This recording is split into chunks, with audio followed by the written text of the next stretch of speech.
আজকের রেসিপি কুরকুরে মশলা fish fry বা মাছ ভাজা। মাছ ভাজা তো আমরা খেয়েই থাকি, কিন্তু একবার এই পদ্ধতিতে সিক্রেট মশলা ব্যবহার করে মাছটা কুরকুরে করে ভেজে দেখুন, এটা খেতে দুর্দান্ত লাগবে। গরম গরম ভাতের পাতে ডালের সাথে যদি এমন একটা কুরকুরে মাছ ভাজা থাকে তাহলে তো আর কোনো কথাই হবে না, এক থালা ভাত নিমেষেই হবে শেষ।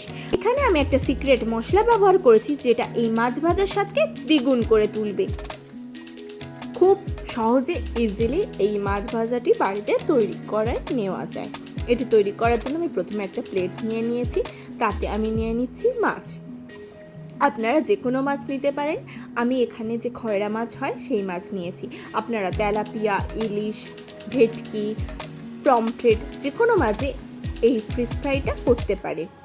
এবার মাছের পেটটাকে আমি ছুরি দিয়ে লম্বা লম্বা করে কেটে নিচ্ছি। দুপাশটাই আমি ছুরি দিয়ে হালকা হালকা করে চেপে চেপে কেটে নেব। আপনি যদি আমার চ্যানেলে নতুন হন তাহলে দয়া করে আমার চ্যানেলটি সাবস্ক্রাইব করে নেবেন ও পাশে থাকা বেল আইকনটি অবশ্যই প্রেস করে দেবেন। এইভাবেই আমি দুটো মাছের পেটটাকে আমি এইভাবে ধীরে ধীরে কেটে নেব। আপনারা যে মাছ নেবেন সেই মাছও এরকমভাবে কেটে নেবেন। আপনারা যদি গোটা মাছ না নিয়ে মাছের কোনো অংশ কেটে নেন, সেক্ষেত্রে এই স্টেপটি করার কোনো দরকার নেই। এবার মাছটা আমি টিস্যু পেপার দিয়ে খুব ভালোভাবে গাটা পরিষ্কার করে নিচ্ছি। দেখুন আমি চেপে চেপে খুব সুন্দরভাবে যে এক্সট্রা জল সেটাকে আমি বাদ দিয়ে দিচ্ছি। মাছটা একদম ড্রাই করে নিতে হবে, তাহলে আমি যে মশলাগুলো দেবো সেগুলো মাছে খুব ভালোভাবে অ্যাবজর্ব হবে। দেখুন আমি এক্সট্রা যে জল সেটাকে আমি এইভাবে খুব সুন্দরভাবে পরিষ্কার করে নিচ্ছি। এবার এই মাছে আমি দিয়ে দেবো পরিমাণ মতো নুন। পরিমাণ মতো নুন দিয়ে দেবো পরিমাণ মতন হলুদ গুঁড়ো। হলুদ গুঁড়ো আমি দিয়ে দিয়েছি। এবার আমি দিয়ে দেবো লঙ্কা গুঁড়ো। আপনারা যেরকম ঝাল খাবেন সেই অনুপাতে লঙ্কাটা দেবেন। আমি এখানে লঙ্কা ও কাশ্মীর লঙ্কা একসাথে মিশিয়ে ব্যবহার করেছি। এবার এতে আমি দিয়ে দিচ্ছি জিরে গুঁড়ো, আর দিয়ে দেবো ধনে গুঁড়ো। জিরে গুঁড়োটা একটু বেশি পরিমাণে দেবো, ধনেটা একটু কম দেবো। আর দিয়ে দেবো আদা বাটা, সাথে দিয়ে দেবো রসুন বাটা, আর দিয়ে দেবো কিছুটা পরিমাণে সর্ষের তেল। সর্ষের তেল আমি দিয়ে দিয়েছি। দিয়ে এবার মাছগুলোকে খুব ভালোভাবে এই মশলা দিয়ে ম্যারিনেট করে নিচ্ছি। খুব সুন্দরভাবে ভালোভাবে ম্যারিনেট করতে হবে, এবং আমরা যে অংশগুলো কেটেছি সেই কাটার মধ্যে এই মশলাগুলোকে আস্তে আস্তে করে ঢুকিয়ে দিতে হবে, এবং সমস্ত মাছে খুব সুন্দরভাবে এই মশলাটাকে কোট করতে হবে। মাছের দুই পাশে আমি এই মশলাটাকে খুব সুন্দরভাবে কোট করে নিচ্ছি। আপনারা দেখুন এই স্টেপটি খুব ধৈর্য সহকারে খুব সুন্দরভাবে আস্তে আস্তে করতে হবে।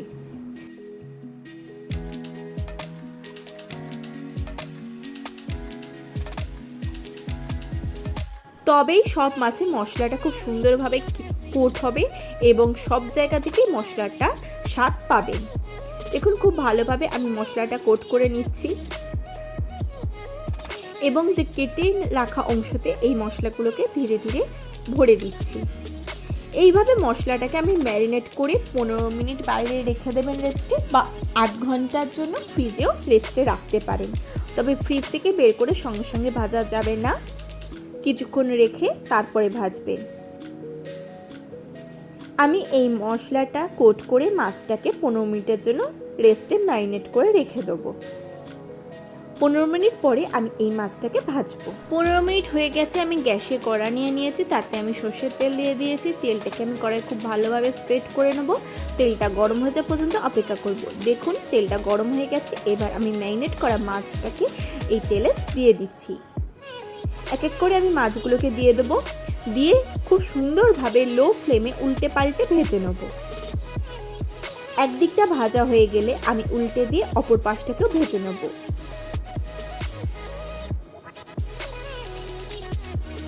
দেখুন গ্যাসের ফ্লেমটাকে আমি লো টু মিডিয়ামে রেখেছি। একদিকটা ভাজা হয়ে গেলে উল্টে দিয়ে অপর পাশটাকে ভেজে দিচ্ছি। আপনারা বাড়িতে অবশ্যই একবার এই পদ্ধতিতে মাছ ভেজে খেয়ে দেখুন। গরম গরম ভাতের সাথে ডালের সাথে এটা তো খেতে অপূর্ব লাগবে। ডাল ভাত আর এরকম সুন্দর একটা যদি কুরকুরে মশলা মাছ ভাজা থাকে তাহলে এক থালা ভাত নিমেষেই শেষ হয়ে যাবে। আর ছোট থেকে বড় সকলে খেতে খুবই পছন্দ করবে। আপনারা এইভাবে যে কোনো মাছ ভেজে খেতে পারেন, সব মাছই অপূর্ব সুন্দর স্বাদ আসবে। দেখুন আমি এইভাবে উল্টে পাল্টে সমস্ত মাছটাকে খুব সুন্দর করে ভেজে নিচ্ছি। দেখুন কত সুন্দর মাছটা ভাজা হচ্ছে। আর মাছটা যেহেতু আমরা পেটটা কেটে নিয়েছিলাম তাই মাছে ম্যারিনেট করা মশলাটা খুব ভালোভাবে মাছের ভেতর পর্যন্ত গেছে। মাছটা বাইরে থেকে যতটা কুরকুরে হবে তেমন ভেতর থেকে ততটা সুন্দর টেস্টি আর সফট হবে। দেখুন খুব ভালোভাবে আমি মাছটাকে উল্টে পাল্টে ভেজে নিচ্ছি। খুব ধীরে সুস্থে মাছটাকে ভাজতে হবে যাতে সব দিকটা সমানভাবে ভাজা হয়। আর একদম লো ফ্লেমে ভাজবেন, না হলে যে মশলার কোটিংটা দিয়েছে সেটা পুড়ে যেতে পারে।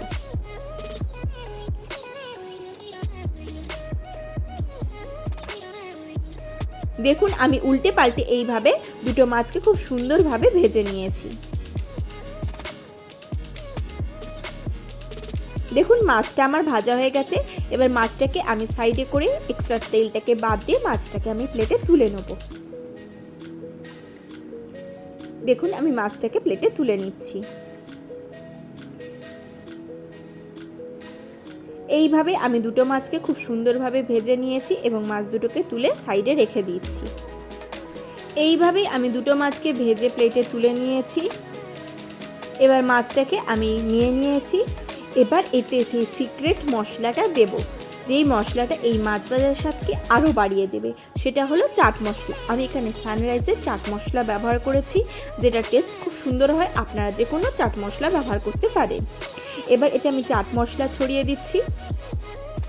দেখুন খুব সুন্দরভাবে আমি এতে চাট মশলাটা ছড়িয়ে দিচ্ছি। দুটো মাছই ওপর থেকে চাট মশলা ছড়িয়ে দিচ্ছি। চাট মশলা দিয়ে দেবো আর ওপর থেকে সামান্য পরিমাণে লেবু স্প্রেড করে দেবো, সেটা অপশনাল, আপনারা চাইলে নাও দিতে পারি। এবার ধনেপাতা ছড়িয়ে দিয়ে পরিবেশন করে দেবো গরম গরম মাছ ভাজা। দেখুন কত সহজে ইজিলি তৈরি হয়ে গেল আজকের রেসিপি কুরকুরে মশলা ফিশ ফ্রাই বা মাছ ভাজা। আপনারা অবশ্যই বাড়িতে একবার এই রেসিপিটি ট্রাই করুন। দুপুরবেলায় ভাত ডালের সাথে এই রেসিপিটি খেতে অনবদ্য লাগবে, আর ছোটো থেকে বড় সকলে খুবই আনন্দ সহকারে খাবে। আশা করি আজকের ভিডিওটি আপনাদের ভালো লেগেছে। যদি ভালো লাগে তাহলে অবশ্যই লাইক করবেন, কমেন্ট করবেন, শেয়ার করবেন, আর চ্যানেলটি অতি অবশ্যই সাবস্ক্রাইব করে নেবেন এরকম নিত্য নতুন রেসিপি সবার আগে পাওয়ার জন্য।